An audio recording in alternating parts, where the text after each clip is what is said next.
Kisah legenda Putri Darah Hitam. Dahulu kala, di sebuah kerajaan kecil yang terletak di Kalimantan Barat, hiduplah seorang perempuan bernama Darah Hitam. Darah Hitam adalah anak tunggal dari Patih Gumantar, seorang patih yang sangat berpengaruh dan dihormati di zamannya. Patih Gumantar tidak hanya dikenal sebagai seorang pemimpin yang bijaksana, tetapi juga sebagai seorang pejuang yang gagah berani. Ia memimpin daerah kekuasaannya dengan adil dan bijaksana, sehingga rakyatnya hidup dalam kemakmuran dan kedamaian. Kerajaan kecil ini terletak di tengah hutan yang lebat, dikelilingi oleh sungai-sungai yang jernih dan pegunungan yang menjulang tinggi. Alam yang indah dan subur ini memberikan kehidupan yang melimpah bagi penduduk kerajaan. Mereka hidup dari hasil pertanian, perikanan, dan berburu. Kehidupan mereka sangat harmonis dengan alam sekitar. Darah Hitam tumbuh dalam lingkungan yang penuh kasih sayang dan perhatian. Sejak kecil, ia diajarkan berbagai ilmu pengetahuan oleh ayahnya, termasuk ilmu kepemimpinan, strategi perang, dan pengobatan tradisional. Darah Hitam juga dikenal sebagai gadis yang cerdas dan berani. Ia sering membantu ayahnya dalam berbagai urusan kerajaan dan selalu siap untuk belajar hal-hal baru.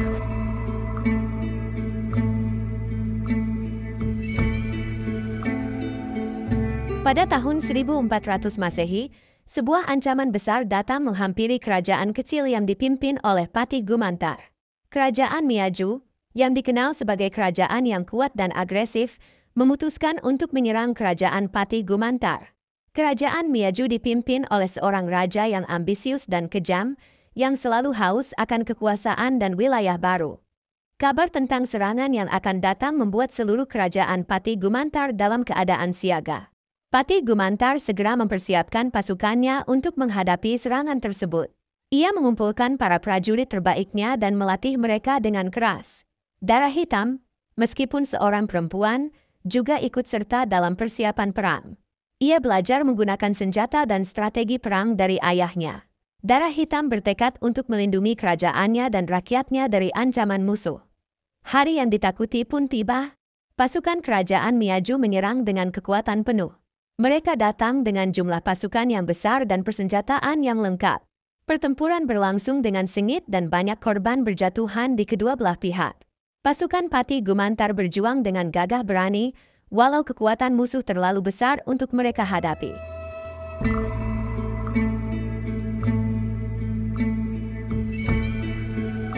Setelah pertempuran yang sengit dan berdarah, pasukan kerajaan Miaju berhasil mengalahkan kerajaan Patih Gumantar.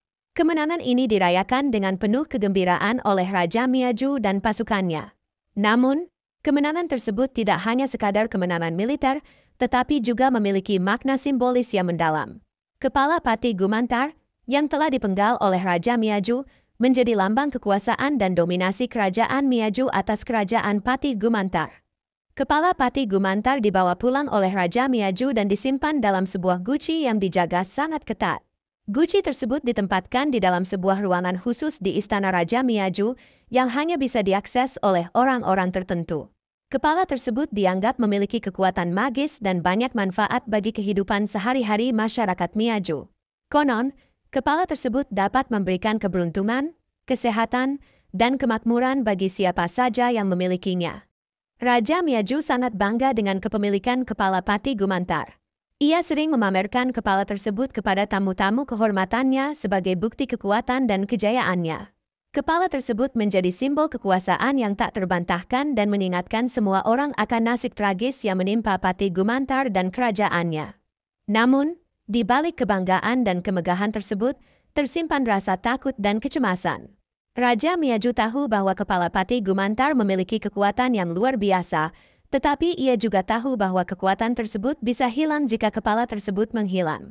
Oleh karena itu, Raja Miaju memerintahkan penjagaan yang ketat terhadap guci yang berisi kepala Patih Gumantar. Ia menempatkan para prajurit terbaiknya untuk menjaga ruangan tersebut siang dan malam.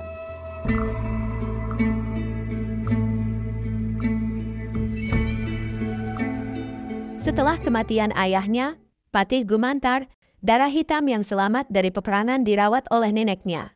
Kehidupan Darah Hitam berubah drastis setelah kehilangan ayahnya yang sangat dicintai dan dihormati. Meskipun demikian, Darah Hitam tumbuh menjadi gadis yang cantik jelita dan memiliki hati yang penuh kasih sayang. Ia dikenal sebagai seorang balian, dukun, yang sangat disukai oleh masyarakat setempat.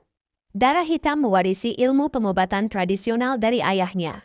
Ia sering pergi ke hutan untuk mencari kayu-kayuan dan akar kayu yang dijadikan obat dalam metode perdukunannya. Hutan yang lebat dan subur di sekitar tempat tinggalnya menyediakan berbagai macam tanaman obat yang sangat berguna. Darah Hitam sangat terampil dalam mengenali dan mengolah tanaman-tanaman tersebut menjadi ramuan yang